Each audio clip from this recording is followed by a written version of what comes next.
जय श्री कृष्ण। राधे राधे।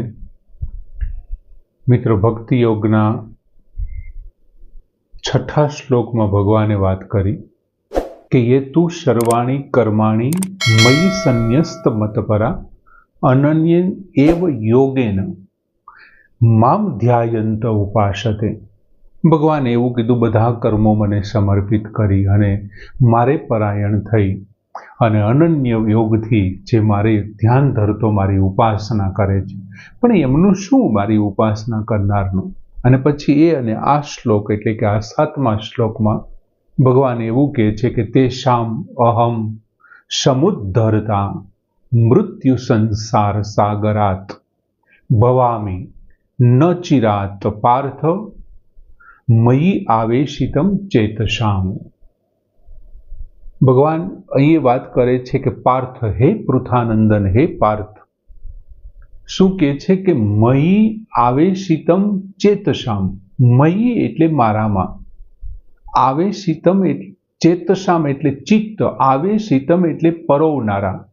मयि आवेशितम चेतसाम, हे पार्थ, मारामां चित्त परोवनारा तेषाम, ते भक्तोनो, तेषाम अहम, ते भक्तोनो हूँ, न अचिरात, चिरात एटले लांबो समय, न चिरात टूंक समय में तरत ज सत्वरे ज हूँ एमनो सत्वरे शुं करूं छुं? तो के मृत्यु संसार सागरात, मृत्यु रूपी संसार सागर मांथी समुद्धता, समुद्धरता, उद्धार करनारो भवामी एटले बनी जाऊं छो, थई जाऊं छो। जे लोको छठा श्लोक में कीधुं कि ये तू सर्वाणी कर्माणी मया संन्यस्त मत पराह, जे बधा ज कर्मों ने मने समर्पित करीने, माने अर्पण करी मारे परायण थई अनन्य योग थी जे मारी उपासना, मारू चिंतन करता मारी उपासना करे छे।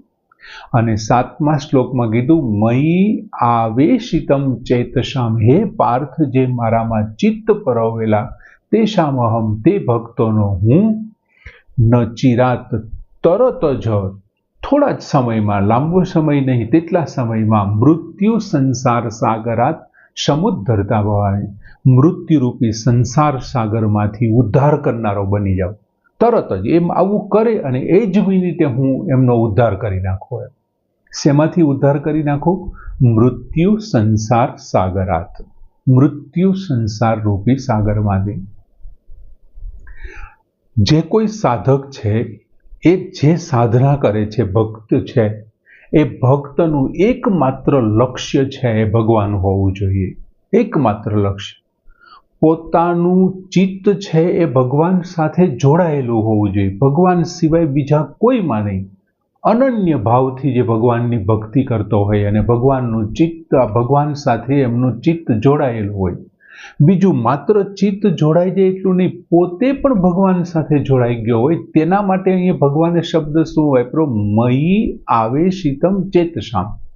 जो 5मा श्लोकमां भगवाने शुं शब्द वापर्यो तो त्यां तो के अव्यक्ता चेतसाम, એટલે अव्यक्ता शक्त चेतसाम, अव्यक्तमां आसक्तिवाळा चित्तवाळो, आसक्ति राखेला चित्तवाळो। अने अहींये छे मयि आवेशितम चेतसाम, जे भगवानमां चित्त, भगवान प्राप्त करवानुं लक्ष्य छे, भगवान साथे जेमनुं चित्त जोड़ाई गयुं छे अने पोते पण जे भगवान साथे जोड़ाई गयो छे अने पोते भगवान साथे जोड़ाई गयो एटले हवे जे कांई कर्म थशे ए कोण करशे? भगवानना ज छे ने, भगवानने अर्पण थई जशे। एने कहेवाय मयि आवेशितम चेतसाम, मारा अंदर, मारामां चित्त परोवनारो, एने परोवी दीधुं छे, आवेशित थई गयुं छे। अने ए जे व्यक्ति छे एनुं शुं थशे? तो के मृत्यु संसार सागरात, मृत्यु रूपी संसार सागरमांथी, जेम समुद्रनी अंदर मात्र पाणी ने पाणी छे, ज्यां नजर नाखो त्यां तमने पाणी ज देखाय, एम बहु सारी रीते विचारीने शांत चित्ते बेसो अने संसार उपर नजर नाखो ने तो संसारमां मात्र ने मात्र तमने मृत्यु ज देखाय छे। સંસારનો પ્રત્યેક પદાર્થ, પ્રત્યેક વ્યક્તિ, પ્રત્યેક ક્ષણે મૃત્યુ તરફ ગતિ કરી રહ્યો છે. કોઈ એવી ક્ષણ નથી કે પદાર્થને મૃત્યુની થપાટ ન લાગતી હોય. એમની પ્રત્યેક ક્ષણ છે મૃત્યુ તરફ ગતિ કરી રહ્યો છે. અને એટલા માટે ભગવાને આ શબ્દ વાપર્યો, મૃત્યુ સંસાર સાગરાત, મૃત્યુરૂપી સંસાર સાગરમાંથી. બીજું, મનુષ્યની એક ખાસિયત છે કે સંસારમાંથી શું કરે છે, તો કે મનુષ્યની એવી ખાસિયત છે કે સંસારમાંથી અનુકૂળ અને પ્રતિકૂળ પરિસ્થિતિઓ સંસારની અંદર પેદા થાય છે અને અનુકૂળ અને પ્રતિકૂળ પરિસ્થિતિને પ્રાપ્ત કરે છે. જ્યારે જ્યારે એમને અનુકૂળ પરિસ્થિતિ આવશે ત્યારે એમના પ્રત્યે એમને રાગ જાગશે અને જ્યારે જ્યારે એમને પ્રતિકૂળ પરિસ્થિતિ આવશે ત્યારે ત્યારે એમને દ્વેષ જાગશે. હવે સંસારના પ્રાણીઓ વિવિધ પરિસ્થિતિને કારણે ક્યારેક એમની સાથે અનુકૂળ પરિસ્થિતિનું સર્જન કરે છે, ક્યારેક એમની સાથે પ્રતિકૂળ પરિસ્થિતિનું સર્જન કરે છે. અને એમને કારણે શું થાય છે, આ પ્રતિકૂળ અને અનુકૂળ પરિસ્થિતિઓ છે એ રાગ દ્વેષને ઉત્પન્ન કરે છે, એમને જન્મ આવે છે. અને એમને કારણે શું થાય છે, રાગ દ્વેષથી જે કંઈ પછી કર્મ થાય છે અને એ બંધન કરતા થાય છે. અને આ બાબતમાં ભક્તો, સાધકો પણ છે એ પણ રાગદ્વેષવાળા બને છે. એમાં ખાસ કરીને સંપ્રદાયો વિશે એમનો રાગદ્વેષ વિશેષ જોવા મળે છે કે અમુક સાધક છે એ પોતાના જ સંપ્રદાય સાચો છે, પોતાના જ ભગવાન છે એ સર્વ પરબ્રહ્મ છે અને બાકીના બધા ભગવાનો એના સેવકો છે, એમને ત્યાં કામ કરવાવાળા છે અને એમની પાસે હાથ જોડીને બેસવાવાળા છે. આવી ઘણી બધી વાતો કરતા હોય છે. આ જે સાધકોની અંદર સંપ્રદાય વિશેનો જે દ્વેષ ભાવના છે એમને ક્યારેય છૂટવા નહીં દે. એ માત્ર ને માત્ર એમને બંધનમાં જ નાખનારા છે, એમને સંસારમાં જ રાખે છે. ઘણા સાધકોને તો સંપ્રદાયની સાથે એમ સાથે સાથે અમુક સંતો વિશે પણ, કે અમુક સંપ્રદાયના સંતો જ સંતો છે, બીજા સંતો છે જ નહીં. દરેક સંપ્રદાય, દરેક સંતોના નોખા નોખા નિયમો. હું માની લ્યો કે અહીંથી જુનાગઢ જવાનું મારે થયું તો હું બસમાં જાઉં છું તો મને મજા આવી, મારે ડ્રાઇવિંગ ન કરવું પડ્યું, ટ્રાફિક ન નડ્યો અને બહુ સરળતાથી, સહેલાઈથી અને સસ્તામાં પતી ગયો. મને કોઈ પૂછશે તો હું એમ કહી કે બસ એ બેસ્ટ છે, તમારે બાય બસ જવું જોઈએ. હવે કોઈ પ્રાઇવેટ વાહન લઈને ગયો એ એમ કે અમે વચ્ચે ચા પીવા રોકાણા, મજા આવી, આમ કર્યું તેમ કર્યું, થોડી વાર વરસાદનો આનંદ માણ્યો, માટે જવાય તો પ્રાઇવેટમાં. બધાને પહોંચવાનું જુનાગઢ છે, કોઈ બસથી જાય, કોઈ ટ્રેનથી જાય, કોઈ પ્રાઇવેટ વાહનથી, કોઈ એવો મધ્યસ્થ વ્યક્તિ હશે તો ચાલીને પહોંચવા માટેનો પ્રયત્ન કરશે અને ચાલવામાં મજા આવે છે. અને એમાં વચ્ચે વચ્ચે કોઈએ ચા પીધી છે તો એ ચાના વખાણ કરશે, કોઈએ ચા નથી પીધી અને બીજી કોઈ વસ્તુ લીધી છે તો એમના વખાણ કરશે. એમ સંપ્રદાયોમાં સંપ્રદાય વિશેની માન્યતાઓ અને એમની સાથે સાથે સંતો વિશેના રાગદ્વેષ હોવાને કારણે એ સંસાર સમુદ્રથી પાર નથી પામતા. એ પછી સાધક હોય, ભક્તો હોય કે સંતો હોય, જો એમનામાં સંપ્રદાય અને સંત વિશેનો રાગદ્વેષ હશે તો એ સંસાર રૂપી સમુદ્રને તરી નહીં શકે અને એમને ભગવાન તો તારવા નહીં જ આવે.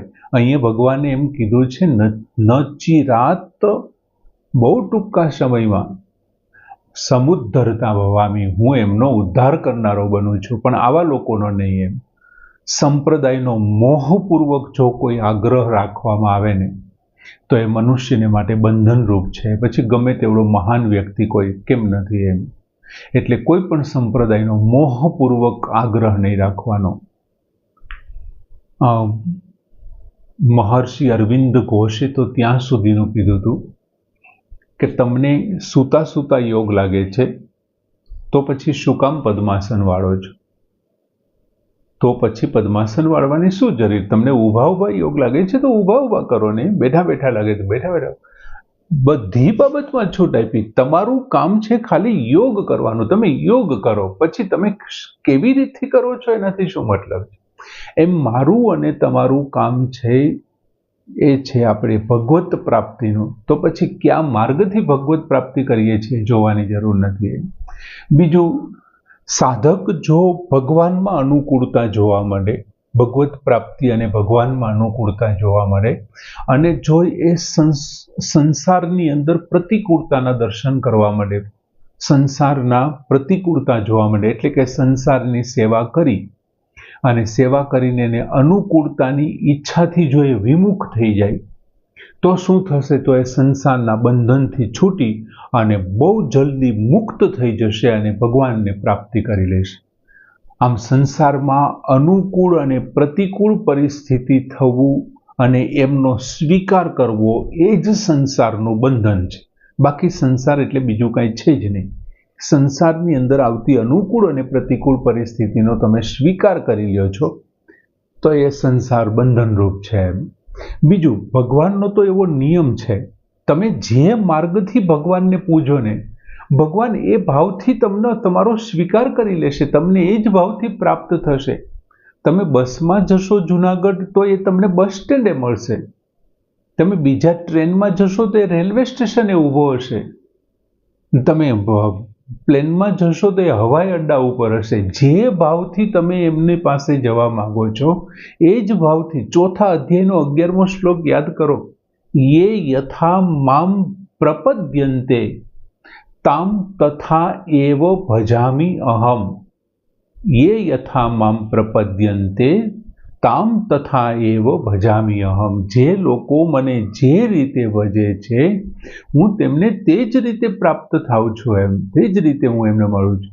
જો કે ભગવાને 9મા અધ્યાયના 29મા શ્લોકમાં એવું કહ્યું છે કે સમો અહમ સર્વભૂતેષુ, દરેક પ્રાણીઓની અંદર હું સમાન ભાવે રહેલો છું. એમ છતાં પણ જેમનો એકમાત્ર હું પ્રિય હોઉં, હું એકમાત્ર જેમને પ્રિય હોઉં, જે મારે પરાયણ થઈ અને મારા માટે કર્મ કરતો હોય, મારા જપ અને ધ્યાનમાં મગ્ન છે, એવા ભક્તોનો હું જાતે મૃત્યુરૂપી સંસારમાંથી ઉદ્ધાર કરનારો બની જાઉં છું. 9મા અધ્યાયના 29મા શ્લોકમાં ભગવાને એવું કીધું કે સમો અહમ સર્વભૂતેષુ, હું બધા પ્રાણીઓમાં એક સરખા ભાવે સમાન ભાવે રહેલો છું. આ મને વાલો છે, દવલો છે, આ છે, તે છે, આ આવા કામ કરે છે એટલે એમને અંતઃકરણમાં હું નથી, એવું નથી. હું બધામાં છું. સમ અહમ સર્વભૂતેષુ. પણ એમ છતાંય એ બધામાં જે એકમાત્ર ને હું એક જ પ્રિય જેમને છું, મારા માટે મારે પરાયણ થઈ અને કર્મ કરે છે અને સતત મારું જપ ધ્યાન કરે છે, અને એવા લોકો જો આ મૃત્યુરૂપી સંસારમાં પડે ને તો એનો હું ઉદ્ધારક અને બહુ ઝડપથી તરત જ ઉદ્ધારક બનું છું. ભગવાને આમાં ચોખવટ કરી છે. ભગવાને સમુદ્ધરતા અહમ ભવામી, હું એમનો ઉદ્ધારક બની જાઉં છું એમ. અને એ પાછો નચિરાત થોડા જ સમય સત્વરે તરત જ પેલો પડે એ જ ભેગો એમને કાઢી લે છે. હવે આપણે એક થોડુંક યાદ કરીએ. 6થા અધ્યાયના 5મા શ્લોકમાં ભગવાને એક વખત કીધું હતું કે ઉદ્ધરેત આત્મના આત્મનમ. આપણને શું થઈ ગયું છે? રાહ જોવાની ટેવ પડી ગઈ છે કે હમણાં ભગવાન આવીને આ કરશે એમ. ત્યારે 6થા અધ્યાય વખતે ભગવાને તો એવું કીધું, હું કેટલીક વખત આવું યાર. રાવણને મારવા માટે હું રામ બનીને આવ્યો, કંસ જરાસંધનો વધ કરવા માટે હું કૃષ્ણ બનીને આવ્યો, મેં એક પૃથ્વી બચાવવા માટે વરાહનું રૂપ લીધું, કચ્છનું લીધું, મત્સ્યનું લીધું, પેલાને મારવા માટે અથવા તો એમની પાસેથી બધું છીનવી લેવા માટે હું વામન બન્યો. મારે કેટલીક વખત આવવાનું, મને કંઈક એવું થતું હશે ને. એટલે ભગવાને ત્યાં ચોખવટ કરી, ઉદ્ધરેત આત્મના આત્મનમ. તું પોતે તારી જાતથી તારો ઉદ્ધાર કર યાર. હું કેટલીક વખત હવે આવું. અને અહીં ભગવાને શું કીધું? તેષામ અહમ સમુદ્ધરતા ભવામી નચિરાત. આવા જે ભક્તો છે, જે મારી અંદર આવેશિત ચિત્તવાળા છે અને મારા માટે જે કર્મોને સમર્પિત કરી દે છે, તેમના માટે હું તાત્કાલિક આવું છું, ઉદ્ધારક બનું છું. ખરેખર એનું કહેવાનું તાત્પર્ય શું છે ભગવાનનું? કે ભાઈ પોતે સાધના, શું કહીએ છીએ કે ભાઈ સાધક જે પોતે સાધના કરે છે તેમાં ભક્તિ માર્ગનો જે સાધક છે ને એ સંપૂર્ણપણે ભગવાનને આશ્રિત છે અને ભગવાન પોતાનો ઉદ્ધાર કરશે એવો તેમને ખૂબ પૂરેપૂરો દ્રઢ વિશ્વાસ છે અને એમના માટે ભગવાનને પ્રાપ્ત કરવા માટેની એમની ઉત્કંઠા પણ એવી છે, એટલે ભગવાન પોતાને ત્યાં જઈ અને એમનો ઉદ્ધાર કરે છે. જ્યારે જ્ઞાન માર્ગનો સાધક છે એ શું કરે છે? જ્ઞાન માર્ગના જે સાધક છે એ ભક્તનું ચિત્ત અવ્યક્તની અંદર આસક્ત થાય છે.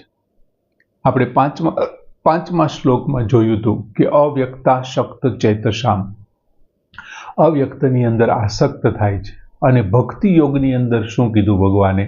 તો કે આ શ્લોકમાં એવું કીધું કે મયા અથવા મયી આવેશિતમ ચેતસામ, એમની મારી અંદર એમનું ચિત્ત પ્રવેશેલું છે, ત્યાં માત્ર આસક્ત તત્વ અહીંયા પ્રવેશેલું છે. એટલે જ્ઞાન માર્ગનો સાધક એ આસક્તિમાંથી ધીમે ધીમે બહાર નીકળી અને પોતાની રીતે ઉદ્ધાર કરશે. છઠ્ઠા અધ્યાયના જે 5મા શ્લોકમાં કીધું ઉદ્ધરેત આત્મના આત્મનમ. અને ભક્તિ માર્ગના સાધક માટે ભગવાન પોતે, એમને ભક્તોને વિશ્વાસ છે કે મારો નાથ આવીને મારો ઉદ્ધાર કરશે. આમ સરસ મજાનો શ્લોક, 7મો શ્લોક, તેષામ અહમ સમુદ્ધરતા મૃત્યુ સંસાર સાગરાત ભવામી ન ચિરાત પાર્થ મયી આવેશિતમ ચેતસામે પૂર્ણ કરી. જય શ્રી કૃષ્ણ.